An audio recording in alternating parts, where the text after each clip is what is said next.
Di ba kayo nagtataka pag pupunta kayo sa doctor's clinic? Unang-una, titingnan ng doktor maigi ang mukha mo.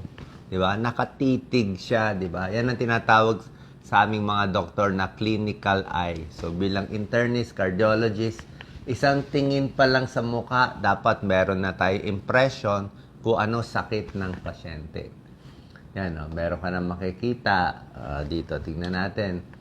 For example, sa tenga, actually may isang sign yung earlobe crease. Tunay yun yung mga may linya dito sa tenga, mas tumataas yung cholesterol, possible heart disease. Pag may namumula sa muka, titingnan yan, baka rosacea o lupus. Yan, sa buhok. Tapos sa mata, meron din. Kung may bilog ng arcosinilis, pwede rin mataas ang cholesterol yan. Lalo na kung less than 40 years old. So marami makikita sa mukha. Sample lang to. Weight loss agad tinitingnan. Yan. Okay. Pag may nakita kang kaibigan na biglang pumayat. Okay, biglang namayat. So bakit siya namayat? Pag namayat, iisipin mo, lalo na kung may edad, laging isipin ng doktor, baka may bukol, baka may cancer. Kasi minsan weight loss ang unang sign ng cancer. Pwede rin naman may thyroid problem, hyperthyroid siya, o baka may ibang sakit. Bakit biglang namayat, bumagsak yung katawan? Meron naman pagtingin mo, biglang tumaba. Okay? Meron pag nakita mo sa leeg, ayan, nangingitim. Nakakita ng ganito. Dito sa batok, nangingitim. Ayan, acanthosis nigricans yan. Sign yan ng diabetes. Malaking chance diabetes yan, or pwedeng overweight lang and diabetes magkasama, o yung tinatawag na syndrome X. So halo-halo yon, cholesterol, high blood, diabetes, at overweight. Anemic. Okay, isang tingin pa lang maputla siya, Pagtingin dito sa ilalim ng mata, maputla. So pag maputla, anemic siya. So, bakit anemic? So, baka may bleeding ba siya? Meron bang masamang bukol? Diba? Meron ba? Nasaan yung bleeding? Check agad yung CBC. Pwede rin may kidney problem. Kidney problem, nagiging anemic din. So, sa tingin pa lang, ay anemic to. Maputla. Diba? Pwede rin pagtingin namin, jaundice. Ito, medyo bad sign to. Basta madilaw. Jaundice, pwedeng hepatitis, pwedeng liver problem, or yung iba, pwedeng madumi lang yung mata. Merong ganun, nakala mo madilaw o hindi ka sure. Minsan kasi, lalo na pag jeepney driver o mga truck driver, laging exposed sa usok. Minsan, parang madumi na hindi mo sure madilaw ba siya o hindi. Kaya titingnan mo sa baba at sa itaas. At minsan, tatanong ko anong kulay ng ihi. Pag tunay na madilaw siya from liver problem, ang kulay ng ihi niya, kulay tsaa. Pag nagbago yung ihi niya, kulay tsaa, tapos medyo madilaw, jaundice yun. Liver problem, gallbladder disorder, merong bilirubin sa skin, nababarahan. So, titingnan mo kung anong liver problem niya. Meron din ganito, isang tingin pa lang sa mukha, ayan may mga taba-taba, kulay dilaw. Santelasma yan, Ayan, nakikita nyo to? Yan, Santelasma, cholesterol yan. So, yung cholesterol, dahil sa taas ng cholesterol niya, naglalabasan na dito. Okay, usually, hindi na ito ma-opera, hindi na tinatanggal, make-upan na lang. Okay, fats yan, fats. So, mataas cholesterol. Meron din ganitong sign, butterfly rash. Ayan, butterfly, parang may paru-paro dito sa mukha, parang paru-paro siya. Butterfly rash, usually sa babae to, pwede rin sa lalaki, sign of lupus. So, sarili mong immune system inaaway, lupus or SLE. Meron din pag isang cheeks lang, rosacea, meron ganun. Exposed sa, araw, pwede rin, o nag-allergy, pwede rin. PCOS, okay? Sa PCOS, ang babae mas tumataba at dumadami ang buhok. Ayan, dumadami ang buhok niya sa balbas o minsan sa paa. Ayan, dumadami. PCOS. Mahirap mabuntis, nagloloko regla, tumataba, at maraming facial hair. Pwedeng polycystic ovary syndrome. Siyempre, sa muka, titingnan mo rin, actually sa balato, ayaw mo merong nunal na malaki masyado. Okay? Actually, ganitong nunal, hindi natin sure kung masama o hindi. Dapat hindi siya lalampas ng 6 mm.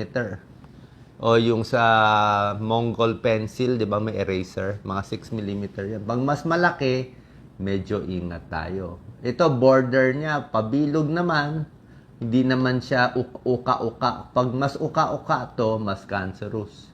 Isang kulay lang naman to. So, ito hindi tayo sure. Baka hindi naman cancerous to. Kasi pero kung uka-uka to, tsaka yung kulay, let's say may itim, may brown, may iba kulay, mas masama yon. So, moles, nakita rin sa muka. Sugat sa bibig, pwede rin to mga cold sore. Ayan, no, pwede na-stress, type 1 herpes virus. Minsan, pag na-stress tayo, napagod tayo, may nangyayari sa katawan, naglalabasan itong cold sore, umaatake yan pag mahina katawan. Type 1 herpes virus. Meron din naman minsan, hindi sa labi, dito sa side, mga sugat-sugat. Pag dito sa side, sugat-sugat, ito corners of the mouth to.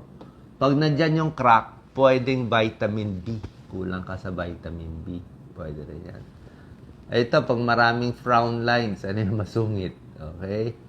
Nasa skin. Kung may taba-taba dito, sinabi ko sa inyo yung cholesterol. Dark rings sa leg, sabi ko sa inyo, diabetes. Yan. So, titingnan din natin sa mukha. Ay, pag ganito sa mukha, Bell's palsy. Yan, no? Pag hindi nasasara ang mata, pati yung yung bibig tabingi, Bell's palsy. Pero pag pinapikit mo siya, pag pumikit ang mata, stroke yon. Pag pumikit yung mata, tapos ito lang ang nangingiwi, ayan, no? Ito, ayan, pinapatawa, ito lang ang tumatawa. Ito ang paralyzed. Ayaw tumaas. Ayaw sumara yung mata. So, pag pinapikit mo siya, pag ito ay pumikit, ito lang ang nawawala, stroke yon. Pag stroke, ito lang tinatamaan. Bell's palsy, buong facial nerve. Ayan. Ayan, no? Ayan. Bell's palsy. Ito, nakaluwa ang mata. Okay? Kita yan agad. Pagtingin agad, hyperthyroid yan. Okay? Hyperthyroid. Nagbabulge yung mata. Sabihin, may thyroid problem yun. Usually nga, minsan hindi na to bumabalik. Diba? Dapat hindi pa abutin ng ganito kung may sakit ka sa hyperthyroid. Nanginginig, pinapawisan, naiinitan. Maaga pa, i-check mo na T3, T4, TSH para malaman kung hyperthyroid ka. Itong muka, typical to, medyo maga. Maga siya. Tapos yung mata niya, nakamaga, may manas. Manas sa mata, puffy. Tapos, pwede swollen lips, pwede anemic.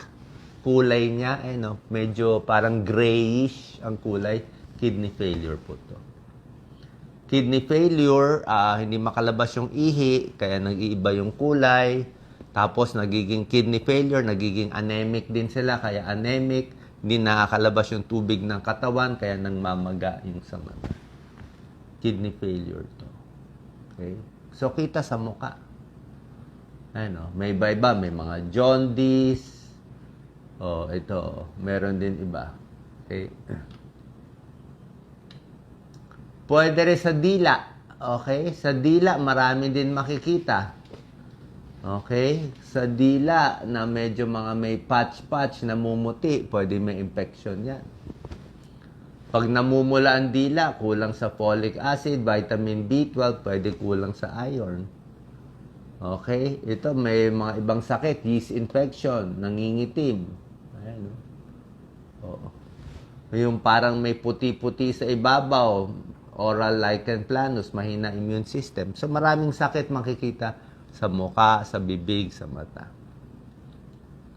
So, para maging healthy tayo, syempre, dapat kumain ng healthy, mas maraming gulay at prutas, maraming tubig iinumin, 8 to 10 glasses of fluid in a day, Exercise, lakad-lakad, kahit 3,000, 5,000 steps in a day, kung yun lang ang kaya. Safe sa pagkain, tsaka ingat tayo sa araw. Okay, saan po nakatulong to? Pagtingin lang sa mukha, marami ng sakit na malalaman. God bless.